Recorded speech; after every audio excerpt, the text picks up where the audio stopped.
Pulsiz qolmagan inson bu hayotni to'liqligicha hech qachon tushunmaydi. Chunki pulsizlik bu faqat moddiy holat emas. Bu ruhiy bosim, ichida hech kimga aytmaydigan gaplari va ichida hech kim ko'rmaydigan og'riqlar. Bugun pulsizlik davrida insonni ichki holatiga nimalar yuz berishi haqida ochiqchasiga gaplashamiz.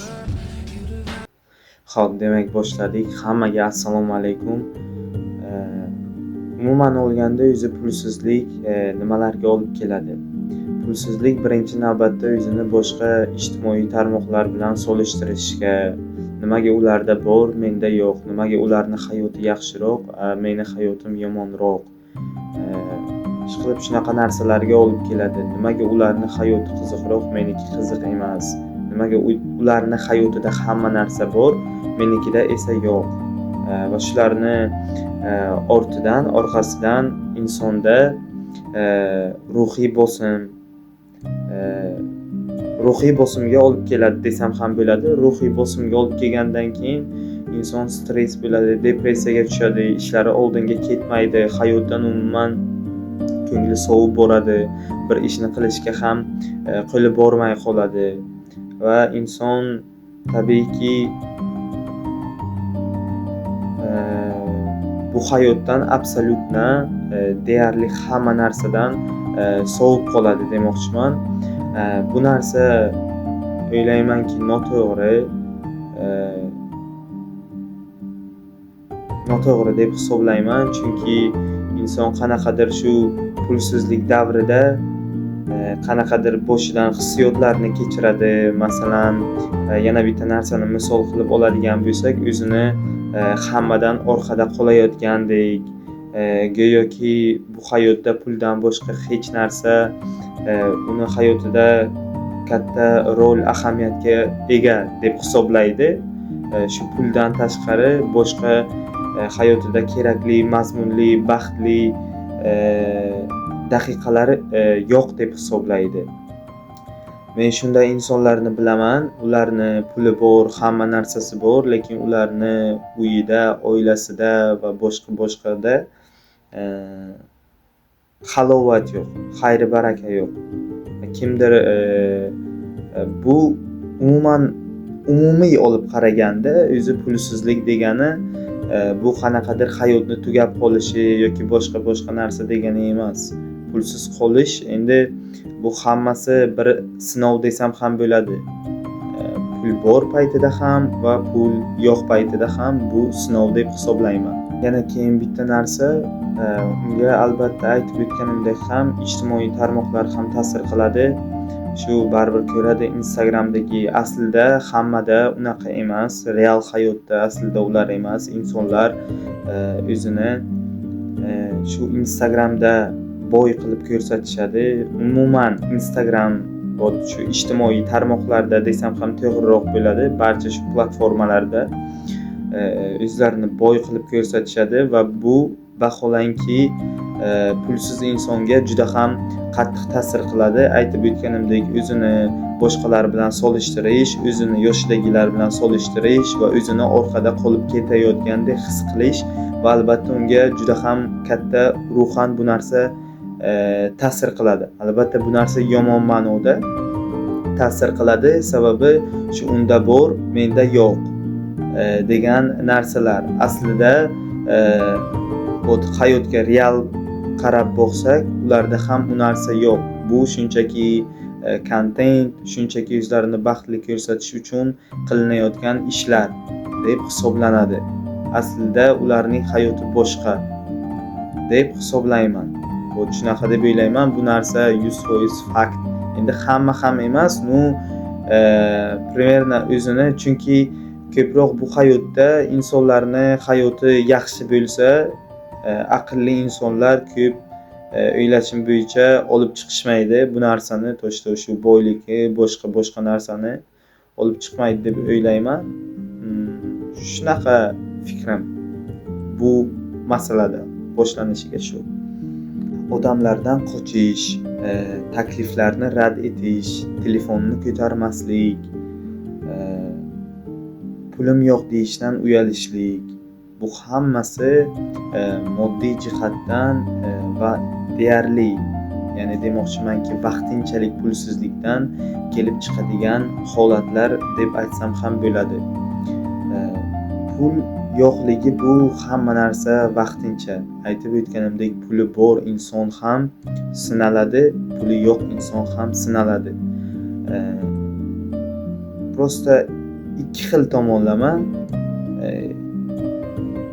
Muhimi bu holatda nima deb aytsam bo'ladi? Bu holatda inson o'zini qanday tuta ola bilishi zarur. Moddiy jihatdan eng yaxshi davrida o'zini qanday tutadi va pulsizlik davrida o'zini qanday tutadi? Ya'ni demoqchimanki, yomon insonlarga qo'shilmaydimi?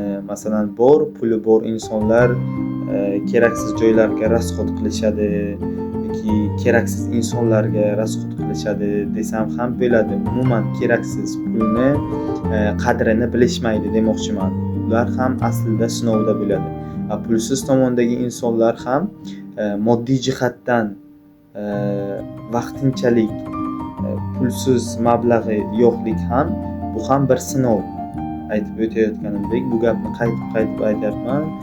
Bu gapni qaytarib aytishimning sababi, chunki sinov ikki xil bo'ladi. Biri pulsizlik, biri puli bor payti. Pulsizlik paytida ham bu chidab, shukr qilib, har qanday holat bo'lmasligiga qaramasdan sabr qilib, mehnat qilib, harakat qilib intilsa, shu Alloh beradi. Muhimi bu sinovdan qanday tarzda, qay tarzda o'tishimiz muhim. Halol yo'l bilanmi yoki harom yo'l bilanmi? Bu insonning umumiy olganda insoniyatning o'z qo'lida desam ham bo'ladi. Tashqarida bosim, ichkarida sukut. Inson ko'pchilik insonlarga e'tibor bersangiz, pulsiz qolgan insonlar qanaqadir stress, depressiyaga kirib ketishadi. Tashqarida kulib yurishadi, lekin ichkarida juda ham tasvirlab bo'lmaydigan, gap bilan isbotlab bo'lmaydigan, shu ko'rsata olib bo'lmaydigan holat yuz beradi. Ya'ni shu ichkaridagi holat depressiya, stress, shunaqa narsalar. Aytib o'tganimdek, inson sabr qilsa hamma narsaga erishadi. Hamma narsa bu hayotda sabr bilan, mehnat bilan, qilingan duolar bilan, qilingan amallar bilan hammasi bir-biriga qanday desam, ulangan holatda amalga oshadi. Hech qaysi narsa ulanmagan holatda amalga oshmaydi. Nimadir yaxshilik qilasiz, sizda u narsa yo'q, lekin insonlarga shu qo'lingizdagi bor narsani qayta nima yaxshilik qila olasiz, hech bo'lmasa so'z bilan taskin bera olasizmi shu insonga? Siz shu narsani qilishingiz kerak. Esingizdan chiqarmang. Dunyo qanchalik vahshiy, yomon bo'lmasin, siz hech qachon yaxshilik qilishdan, yaxshi inson bo'lishdan to'xtamang. Bu men o'zimni maqtash uchun yoki qanaqadir kommentariya, qanaqadir like, qanaqadir obunachi yig'ish uchun aytayotgan gaplarim emas. Bu qalbimdan chiqayotgan, shu meni kuzatayotgan obunachilarim, yaqinlarim, shunaqa insonlar uchun chiqaryapman shunaqa videorolikni deb hisoblayman. Chunki shu paytgacha doim o'zimda ham ko'p qiyinchiliklar bo'lgan. Albatta, kimda bo'lmaydi bunaqa holatlar, pulsizlik, yo'qchilik. Bu narsa hamma insonning boshida bor. Ertami, kechmi bu narsa albatta sodir bo'ladi har bir inson bilan deb hisoblayman. Agar u hozir tepada, yuqorida bo'lsa, pul moddiy erkin bo'lsa, albatta uni bir kun emas bir kun pastga tushishi bor. Sababi aytib o'tganimdek, hamma narsa sinov. Agar u sinovdan yaxshi o'ta olmasa deb hisoblayman. Endi baribir hammasi har xil-ku. Masalan, kimdir pul topib kibrga berilib ketadi, pulini to'g'ri joyga sarflamaydi, pulini to'g'ri hisob kitob qilmaydi yoki kelayotgan pullari halol bo'lmaydi. Shu tomonlari ham bor. bu narsa fakt deb hisoblayman. Pulsiz inson qanaqadir xafa bo'lib, o'ylab, nimaga meni hayotimda imindan shunaqa deb yurishi ham, bu narsa ham xato. Chunki hamma narsa bu hayotda o'zidan o'zi sodir bo'lmaydi. Hamma narsa yozilgan. To'g'ri, yozilgan deb harakat qilmaslik kerak degani emas. Harakat qilish kerak, mehnat qilish kerak, sabr qilish kerak. Hammasi bo'ladi. Hammasiga erishishni iloji bor. Faqat qattiq mehnat bilan, qattiq mehnat shu insonlarni ranjitmaslik desam ham bo'ladi. Insonlarni ranjitmaslik, insonlarni qalbiga ozor bermaslik. Chunki bu vaqtinchalik hayotda hamma narsa, biz xuddi bu hayotda mehmon desam ham bo'ladi. Chunki bu hayotga kelishimizdan o'zi asl maqsad shu Allohning roziligi deb hisoblayman. Tepada bo'lsa agar kibrga berilib, shu moddiy erkinlik paytida uni qadriga yetmasa, insonlar bilan umuman kibrlanib gapirsa, bu albatta ertami kechmi pastga tushib ketadi. Bu tepadan pastga tushish eng yomoni deb hisoblayman. Chunki pastdan teparoqqa chiqish bu to'g'ri, bu ham qiyin, og'riqli. Inson o'zidan o'tganini, o'zi bilan yolg'iz Alloh biladi, ichidan nimalar o'tayotganini, qanchalik harakat qilayotganini, o'zi bilan o'zi nimalar sodir bo'layotganini insonni o'zi his qilib turadi faqat, boshqa birov emas. Lekin men o'ylashim bo'yicha baribir bu tepadan pastga yiqilish bu juda ham qo'rqinchli.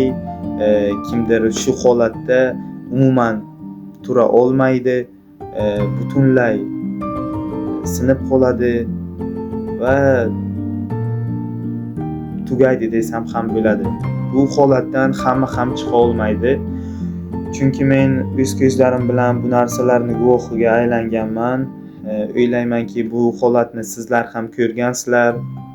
Insonlar qanaqa shu kibrga berilib ketgan payt qanaqa shu mol mulkidan, hamma narsasidan ayrilganini.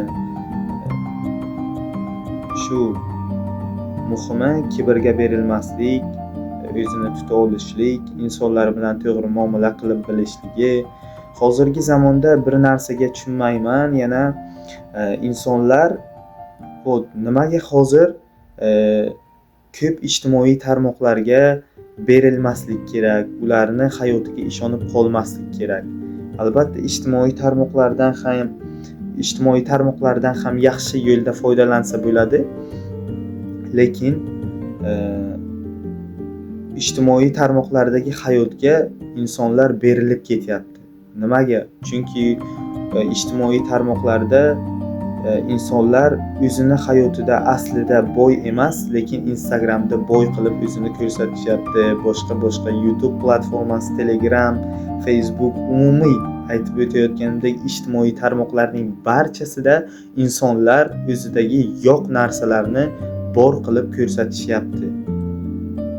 Hammasi sababi oddiy, bitta oddiy kontent uchun shunaqa qilishyapti. Insonlarning gaplari uchun. Bot mana bu, например, zo'r kiyinibdi, buni puli bor, buni mashinasi zo'r, qo'lida iPhone, boshqa narsa, shunaqa narsalar uchun insonlar hozirda achchiq haqiqat, insonlar hozirda o'zini hayotda yashashmayapti. To'g'risini aytaman, o'zini hayotda yashashmayapti. Insonlar birovlarning fikri uchun hayot tarzini kechiryapti desam ham bo'ladi. Endi bilmadim bu qanchalik og'ir bo'ladi insonlarga, chunki bu hammasi fakt, 100% fakt deb hisoblayman.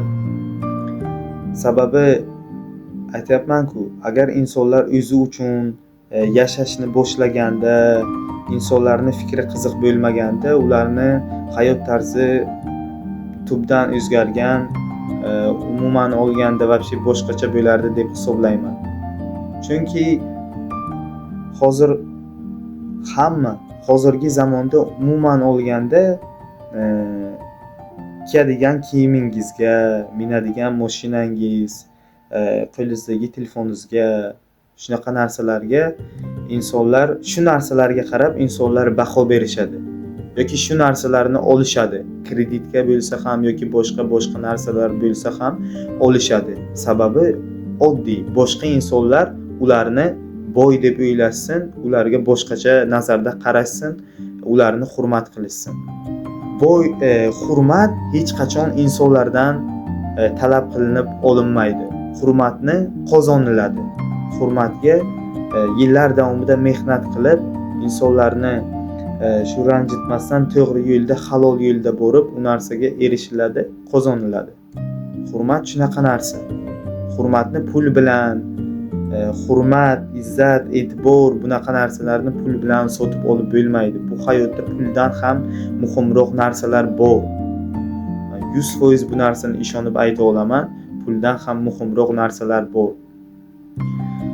Bir xillar aytishadi, kichkina hal qilmagan pullarni, kichkina ish, mayda pullar, o'sha ishni hal qila olmagan narsalarni katta summa, katta pullar hal qiladi. Yo'q. Hozir sizga bir narsa bo'lib, kasal bo'lib qolsangiz yoki biror narsa bo'lib qolsangiz, kim hech qanaqasiga katta pul yordam bermaydi. Biror narsa sizni tomog'ingizga tiqilib qoldi yoki biror narsa siz bilan sodir bo'ldi ayanchli, kim qancha summa u yerda yordam beradi? Qanaqa sizlar aytayotgan summa yordam beradi? Bu narsani hech kim tushunmaydi. Hech kim tushunmaydi. Rostdan hech kim tushunmaydi. Insonlar pulni topib juda ham именно shu 21-asrda hozir juda ham qanaqadir kibrli, endi har xili borda, har xil inson bor. Xillari masalan ota-onasini olib bergan mashina, uy, shunaqa narsalarga faxrlanishadi. Gap yo'q. Uni oilasi bo'lishi kerak u narsa. Ota-onasi bo'lgandan keyin qilishadi. Lekin bu degani boshqalarning ustidan kulib, menda bor, senda yo'q deyishga ularni haqqi yo'q. Bu narsa ularga kulishga ruxsat beradi degani emas. Kulishga ruxsat beradi degani emas. Kulishi mumkin degani emas. Chunki ular bu narsaga o'zi erishmagan. Ha, to'g'ri. Ularda mashina bordi, ularda qanaqadir qo'lida o'zi xohlagan eng so'nggi rusumdagi telefoni bordi. Lekin hayot aslida boshqacha. Bugun sizlarda bor narsa ertaga boshqada ham 100% bo'ladi. Chunki bu pul sizlar o'ylaganchalik umrlaringizni oxirigacha sizlar bilan bo'ladigan narsa emas. Aslida o'zi bu hayotdan yashashdan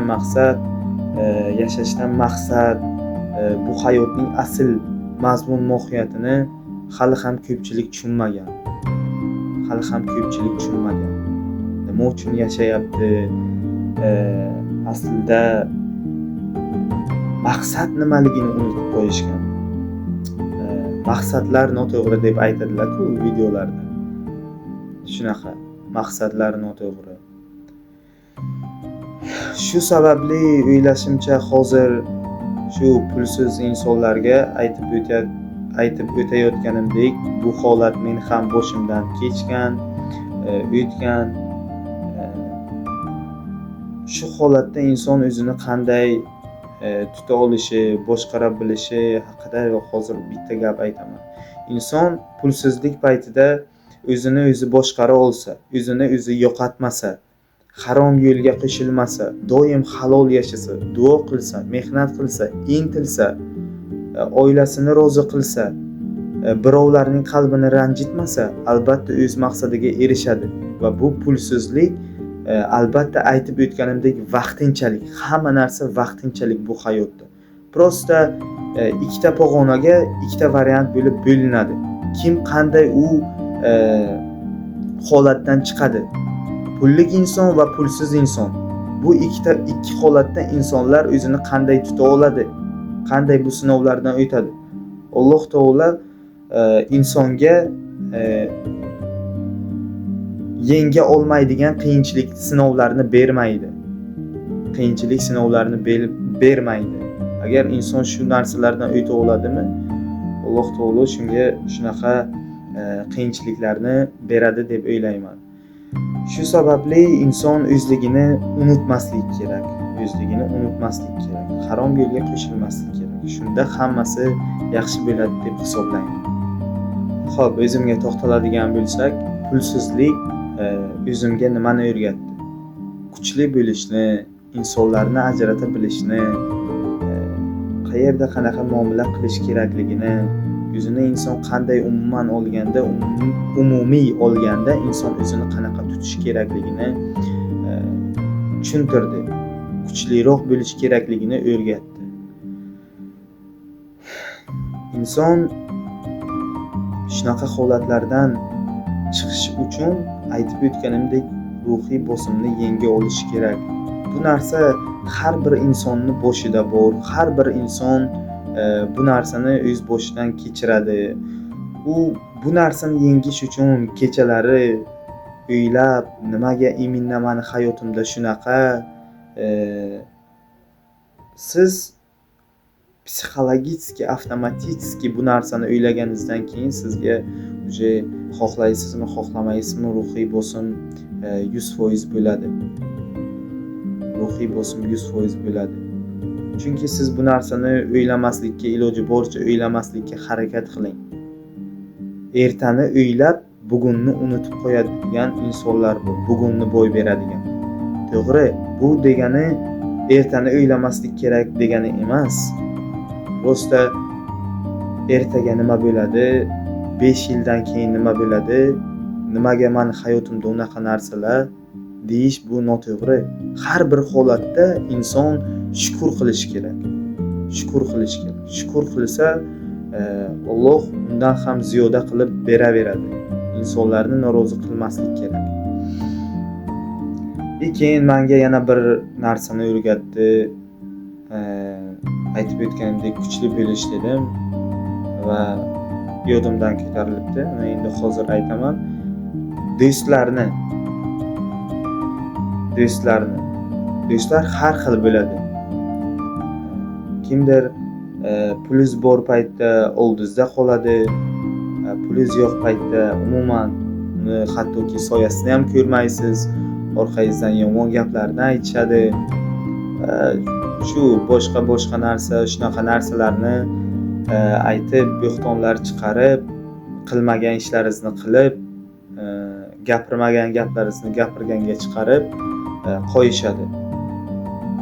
Va albatta yana bir xil narsa bor. Например, qanaqadir do'stlaringiz pullik bo'lib ketadi. Lekin ularning ishi zo'r bo'lib ketadi. Lekin ular bilmadim, qiyinchilik paytida kim ularni oldida turgan, kim ularni poddershka qilgan, kim ularni doim hech kim ishonmaganda ham ularga ishonib qo'llab-quvvatlagan, doim tirgak bo'lib turgan desam ham bo'ladi. Shunaqa insonlarni prosta tak eslaridan chiqarib yuborishadi yoki qanaqadir kibrga berilishadi. Aytib o'tganimdek, o'zlarini joylarini yo'qotib qo'yishadi, qanaqadir gapirishlarida uje tushunarsiz holatlar sodir bo'ladi. Tushunarsiz holatlar, gapirishlari uje past nazarda, tipa u pul uje topyapti, siz undan pastroq pog'onadasiz, xuddi uje u yuqorida u, siz uje unga bunaqa qilib gapirishingiz kerak, qo'lingizni ko'ksizga qo'yib. Yo'q. Aynan shunaqa agar do'stlaringiz bo'lsa, lutchi ulardan hozir voz kechganlaringiz yaxshi. Chem ularni oldiga borib, qo'llaringizni ko'kslaringizga qo'yib assalomu alaykum degancha. To'g'ri, aytib o'tganimdek, bu hayot qanchalik yomon bo'lmasin, qanchalik insonlar vahshiy bo'lmasin, siz hech qachon yaxshilik qilishdan va yaxshi inson bo'lishdan hech qachon to'xtamang. Lekin bunaqa insonlardan uzoqlashish kerak. Atrof muhit ham insonga o'ylashim bo'yicha juda ham katta ta'sir qiladi. Natijalariga, boshqa narsalarga. Например, siz borib 4 ta yomon inson bilan yursangiz, borib siz qo'shilsangiz 5-yomon inson xohlaysizmi, xohlamaysizmi, albatta bo'lasiz. Agar siz bo'lmasangiz ham atrofdagi insonlar, boshqa insonlar sizni shunaqa insonga chiqarib qo'yishadi. Chunki 4 ta nimani oldida yurganingizdan keyin, yomon insonni oldida yurganingizdan keyin 5-yomon inson albatta siz ham bo'lasiz. Lekin bir xillar bor. O'zida, например, hech narsasi yo'q, lekin o'zi erishmagan, gapirishlari boshqacha, o'zini pozitsiyasini yo'qotib qo'yadi, qanday gapirish kerakligini unutib qo'yadi, qayerdan boshlaganini, kimlar bilan boshlaganini unutib qo'yadi, bilmadim nimaga bunaqa. Agar shu insonlar ham ko'rayotgan bo'lsa, shu gaplarni aytaman. Bu hayotda hamma narsa vaqtinchalik. Bugun sizlarda pul bor, ertaga boshqalarda pul bo'ladi. Shu sababli kibrga berilmanglar. Hayot bu, aytib o'tganimdek qayta aytyapman, bu vaqtinchalik. Sababi chunki pul keladi, ketadi. Umuman hech kimda pul abadiy qolib ketmaydi. Inson o'zligini unutmaslik kerak.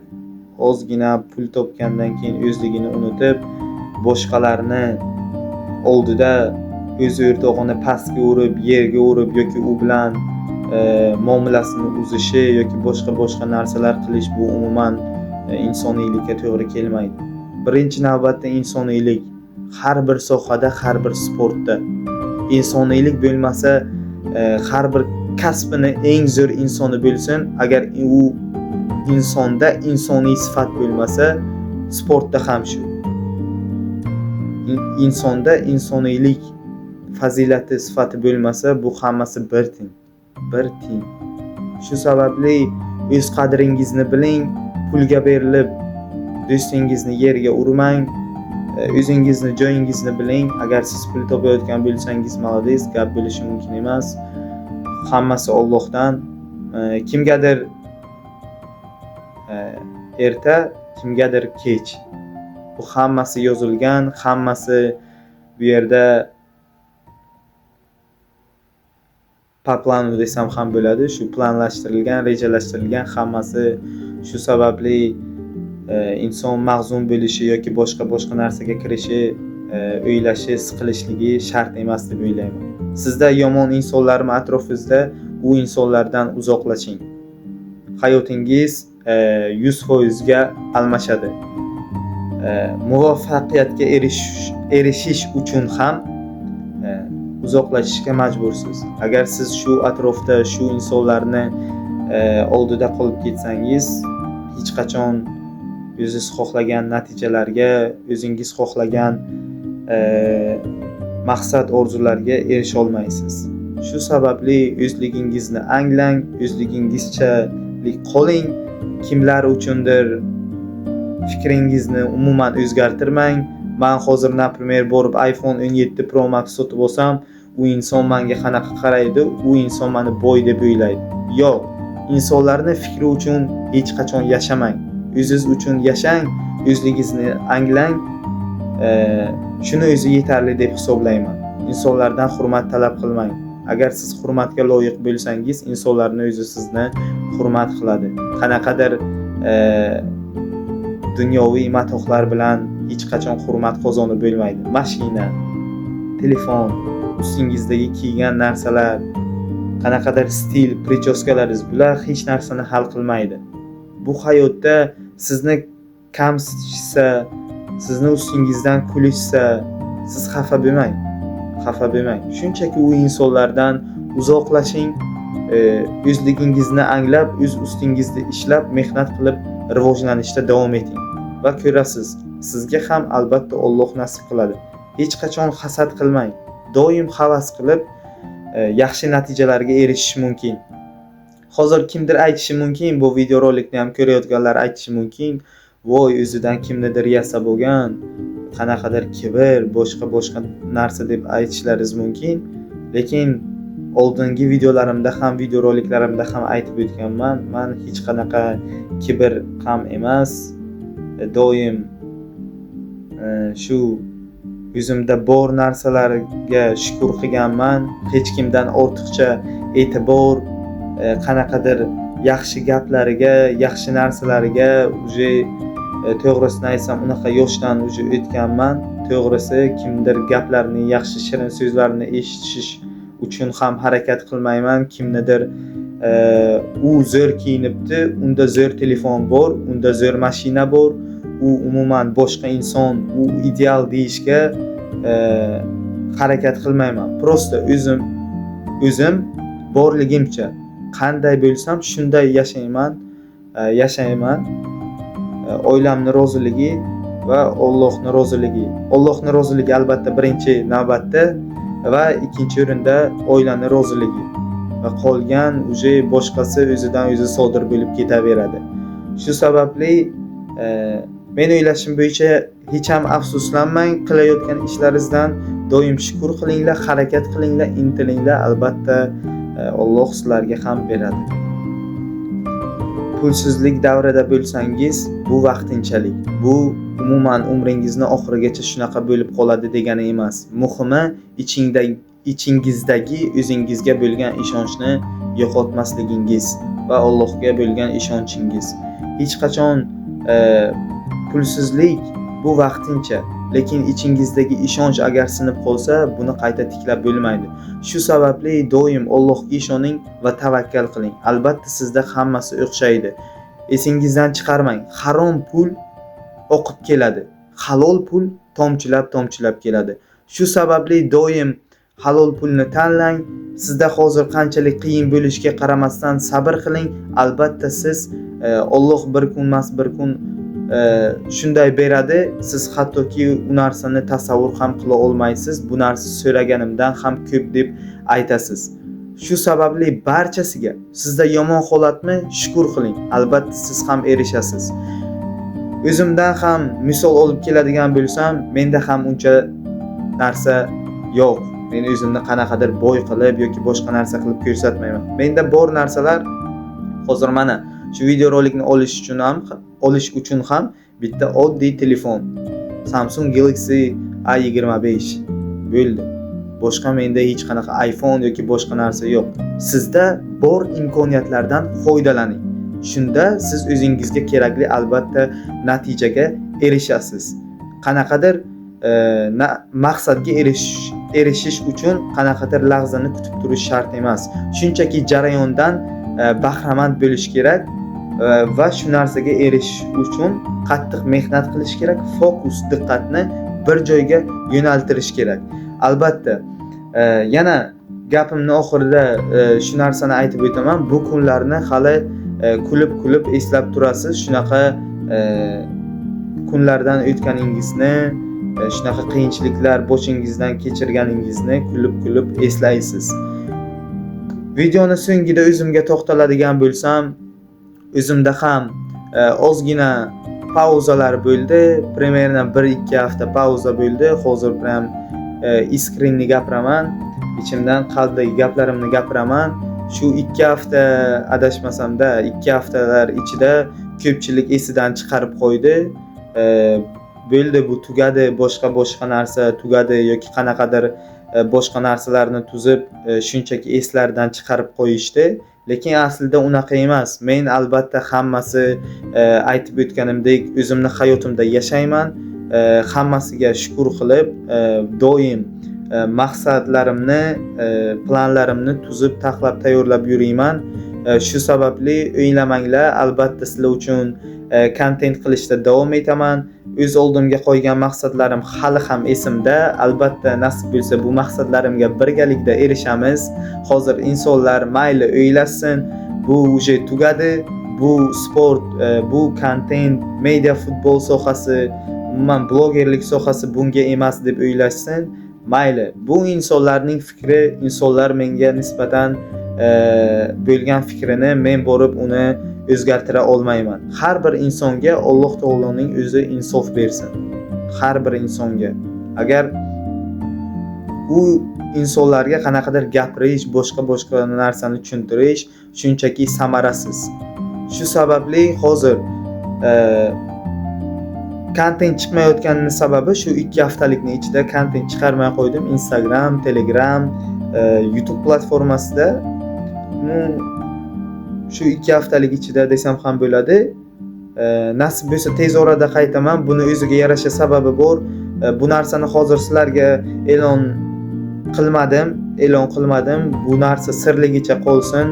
Lekin nasib bo'lsa shu bitta narsaga erishganimdan keyin, bitta maqsadim amalga oshgandan keyin sizlar bilan albatta yana aloqaga chiqib gaplashaman va bu narsa nima edi, nimaga erishdim, sababi aslida nima ekanligini keyinroq ochiqcha batafsil e'lon qilaman. Hozir bu narsani aytsam qizig'i qolmaydi birinchisidan va bu ikkinchisidan amalga oshmasligi mumkin. Shu sababli jimlikda hech kim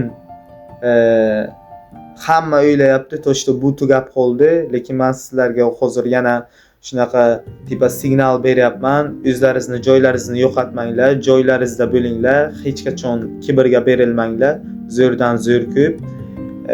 Pozitsiyalaringizni yo'qotib qo'ymanglar bu hayotda. Albatta men qaytaman 2 hafta. Juda ham kam qoldi.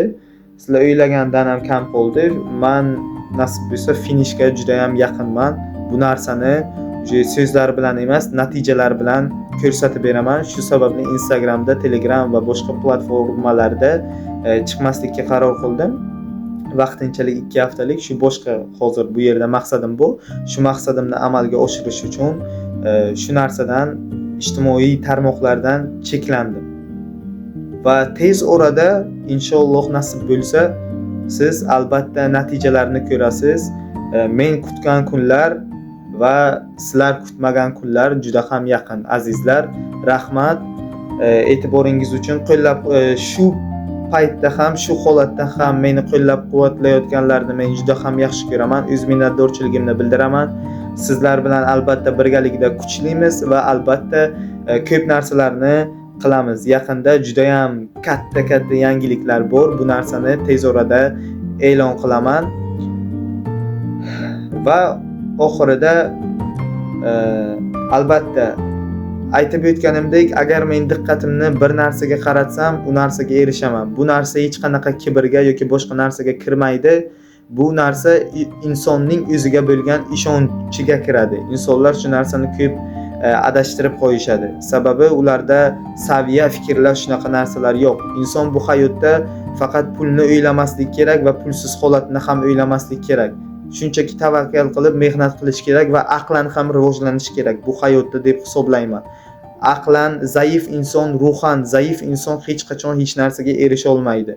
Insonlar bu hayotda nimaga kelgan, nimaga harakat qilyapti, bu ishni qilishdan maqsad nima, aslida mohiyati nima ekanligini hech qachon hozirgi zamonda anglay olishmayapti. Shu sababli u insonlarga meni ishim yo'q. Men shunchaki YouTube kanalimda o'zimni fikrimni siz obunachilarimga bildirdim. Albatta uzoq kutilgan kun, ya'ni 10 ta obunachiga ega bo'ldim YouTube kanalimda. Alhamdulillah, bu hammasi Allohdan, bizni natijalarimiz hammasi Allohdan. Xudoga shukr. 10 ta, chunki kecha sababi 0 edim, 0.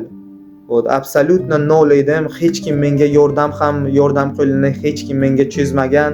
Kelib mana bu yerda bunaqa kontent qilsang, bu kontent seni shu darajaga olib chiqadi yoki bu yerda bunaqa narsa qilsang, bu rezultatga olib chiqadi deb hech kim aytmagan.